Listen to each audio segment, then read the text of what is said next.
Chloe is about to depart Wales for a stint at a university in California, and her friends decide to throw her a going away drinks gathering that ends up as an after-hours fairground party.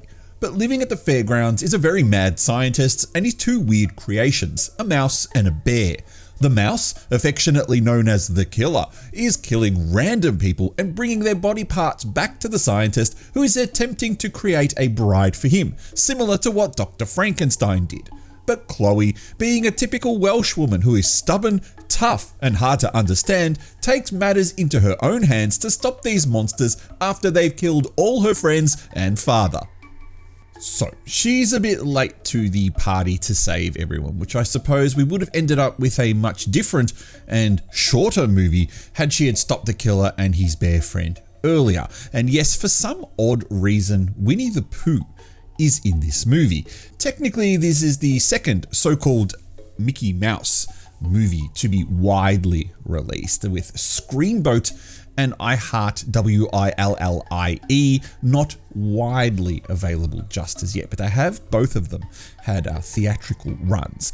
But being second to the party, and I've really got to stop using that word in this review, doesn't mean much when the movie is so horrendously bad that not even the premise could hope to secure an audience dumb enough to want to watch this. And yes, I was dumb enough to watch this. And like I said in my review of Peter Pan's Neverland Nightmare, we've probably gone far enough with these public domain and fairy tale horror movies. And this is yet another piece of evidence to back up that claim. And I'm the guy who loves watching bad movies, but even I have a limit.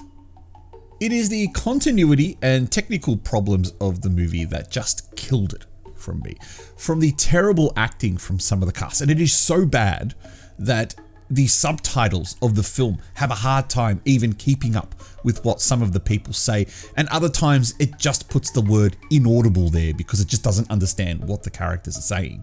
To the terrible effects, such as the shark at the end, and you'll know what I mean if you've seen the movie. And there's a curtain reveal as well, right at the end of the movie, where the editor of the film has sped up the footage of the main characters running away. Then there's the confusion about having Winnie the Pooh in the movie. I mean, complete with what appears to be the same mask from Blood and Honey, which kind of does make sense since these are both movies from ITN. Now, for some reason, there's also two fight scenes in the movie where the killer and the bear take on each other. But these scenes, they just lack oomph. And do you know why? It's because they've got no music. It's because they've got no sound effects. There's nothing there. It's like watching a schoolyard fight that's been uploaded to YouTube, but without having everyone in the background egging on the two combatants. The lack of atmosphere in such a pivotal moment of the film just kills it. But honestly, everything else just kind of killed it beforehand too. The lack of continuity will certainly confuse you. How does the killer end up stalking one character in one shot and then an entirely different character in an entirely different location in the direct next shot? Why does one character talk about a news broadcast of a killer on the loose at the fairgrounds, but then by the end of the film, there is no police or emergency crew there to clean up the mess or to even stop the killer? And why, for a movie set in Wales, does a character drive a left-hand drive car? Now, Wales, being in the UK, they drive on the left side of the road, but they use right-hand drive cars. I know that's a small thing, but it's just all these small things kind of compound to make you question who's paying attention in this movie. And then just like Peter Pan, the movie is also excessively and unnecessarily cruel.